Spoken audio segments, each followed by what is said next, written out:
L'uomo dell'anno per il mondo intero, la vera incarnazione di Gesù per i credenti, che trovano in Papa Francesco lo spirito evangelico originario, quello del Messia, nato in una capanna, al freddo e al gelo.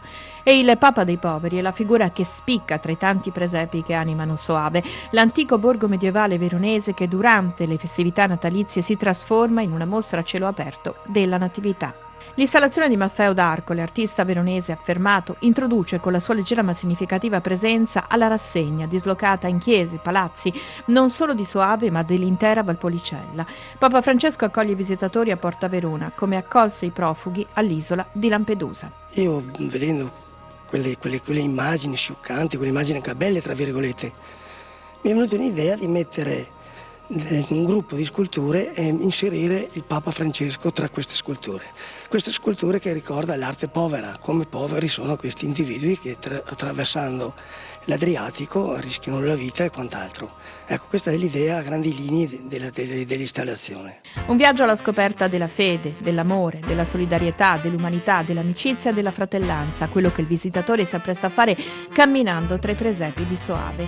Nella chiesa di San Rocco da 6 anni si possono ammirare i presepi di diorame, opere artigianali realizzate da chiunque abbia la passione, presepi che arrivano da tutta la pianura padana. Quest'anno ce n'è anche uno spedito da Taranto. In questa mostra viene messo in esposizione soltanto presepi diorami. I diorami significa che per vederli bisogna vederli, sono stati costruiti con la tecnica della prospettiva, quindi per poter vederli bene bisogna mettere i propri occhi all'altezza degli occhi della statuina in primo piano, vicino al vetro che chiude la cassa, e spaziare su tutta la larghezza del vetro, soltanto così si riescono ad apprezzare. Per un diorami si possono impiegare 3 giorni o 3 anni. Alle mie spalle c'è un presepe che rappresenta la parte interna del castello di Soave, di cui in parte ho aiutato a costruire la cassa di contenimento e che rappresenta il processo sotto Ponzio Pilato di Gesù. Molte soluzioni originali, quelle allestite nella chiesa di Santa Maria dei Domenicani. Vedete la capanna con una potrella, un Gesù bambino su una croce, è una cosa molto bella. E dopo andrei a segnalare questa raccolta della famiglia Zordan Saccardo di Tiene, che sono presepi di carta, partiamo dal fine 800 fino agli anni 50. Passo in terra buona volontà, su sta terra sei una rarità. Se parole di Gesù, ma nessuno ascolta più.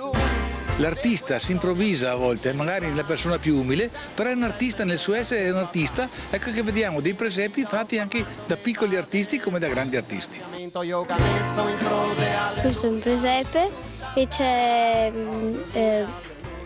la grotta con Gesù, Maria e Giuseppe e tutta la città di Betlemme.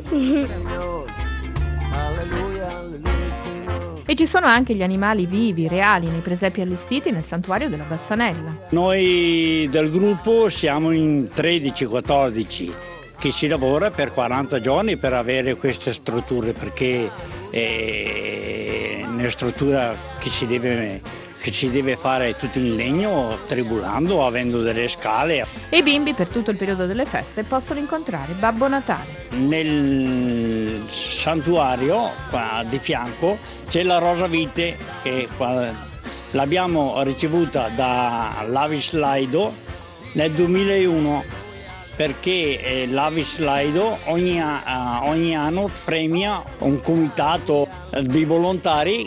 Le offerte raccolte nel santuario saranno destinate ai ragazzi che attraverso 2 sacerdoti di Soave che sono in Eritrea e in Asia il paese ha adottato a distanza.